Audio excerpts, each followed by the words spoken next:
तो अभी हम पढ़ेंगे आप्तोपदेश प्रमाण। इसके जो सिनोनिम्स है, मतलब इसके जो पर्यायवाची शब्द है वो है आप्तवचन, आप्तश्रुति, शब्द प्रमाण, आगम प्रमाण, ऐतिह्य प्रमाण और उपदेश।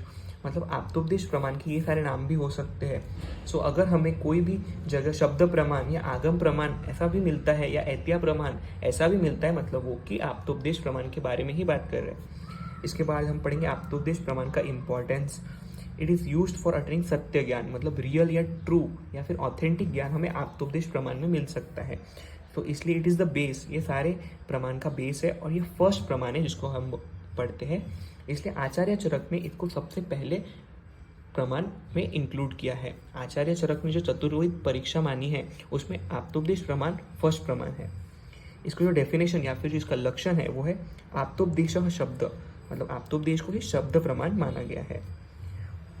आप्तस्तु यथार्थ वक्ता, मतलब आप्त पुरुष जो है, जो कि आप्त प्रमाण, जो आप्तोपदेश है उसको आप्त पुरुष में उसको रियल या फिर ट्रू नॉलेज के बारे में बताता है।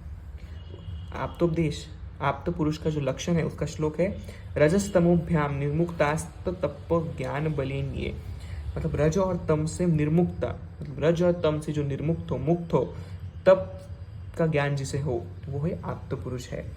येषा त्रिकाममलम त्रिकालमलम ज्ञानम व्याप्तम सदा, ऐसे पुरुष जिसको त्रिकाल के बारे में ज्ञान है, मतलब प्रेजेंट, पास्ट और फ्यूचर के बारे में ज्ञान है, वो है आप्त पुरुष। आप्त शिष्ट विबुद्धि तेषा वाक्यम संशय, मतलब आप्त शिष्ट और विबुद्ध, आप्त मतलब जो कि इंटेलिजेंट पर्सन हो, मतलब जो रज और तम से मुक्त हो, तप का ज्ञान जिसने प्राप्त किया हो, जिसको त्रिकाल का ज्ञान हो, जो आप्त हो, इंटेलिजेंट हो, शिष्ट हो, जिसका ज्ञान हो, वो ही आप्त पुरुष है।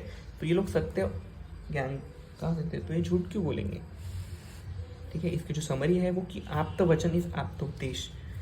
आप्तोपदेश एक प्रमाण है और आप्तोपदेश में वेद का ज्ञान और आप्त का ज्ञान हो सकता है। इंपॉर्टेंस ऑफ आप्तोपदेश इन आयुर्वेद में इसका क्या इंपॉर्टेंस है वो है दर्शन में इसको प्रमाण, इंडिपेंडेंट प्रमाण नहीं माना है। दर्शन में इसको हम शब्द प्रमाण जैसे ढूंढेंगे, मतलब दर्शन में आप्तोपदेश को शब्द प्रमाण जैसा माना है। सुश्रुत ने आप्तोपदेश को वर्ड आगम दिया है, मतलब सुश्रुत ने आप्तोपदेश को आगम प्रमाण माना है। चरक ने इसको फर्स्ट प्रमाण माना है।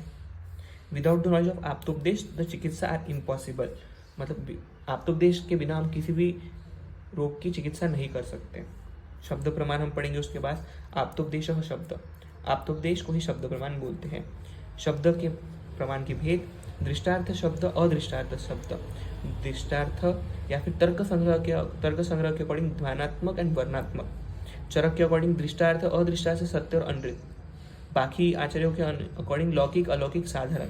और चक्रपाणी के अकॉर्डिंग ब्रह्मादि और आप्त। सबसे पहले हम पढ़ेंगे शब्द कैसे हो सकते हैं, लौकिक, अलौकिक और साधारण।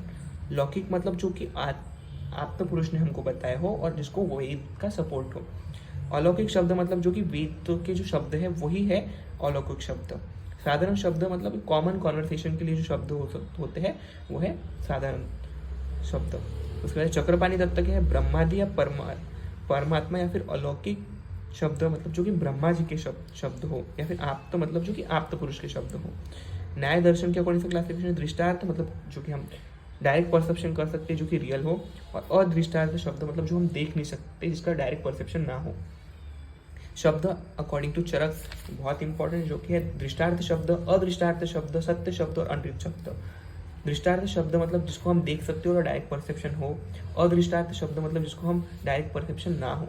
सत्य शब्द मतलब जो कि ट्रू शब्द हो। अनृत शब्द मतलब जो कि अनरियल शब्द हो। सत्य मतलब ट्रुथ या रियल वर्ड्स, अनृत मतलब फॉल्स या अनरियल वर्ड्स। उसके बाद है शब्द दो टाइप्स के भी हो सकते हैं, ध्वनात्मक और वर्णात्मक। ध्वनात्मक मतलब जो कि इंस्ट्रूमेंटल साउंड से जो वो हमें शब्द सुनाई देते हैं वो। और वर्णात्मक मतलब जो आत्मा, मन और बुद्धि के सन्निकर्ष से जो हमें शब्द प्राप्त होते हैं वो है वर्णात्मक शब्द। उसके बाद हम पढ़ेंगे शब्द बोधक वृत्तियाँ।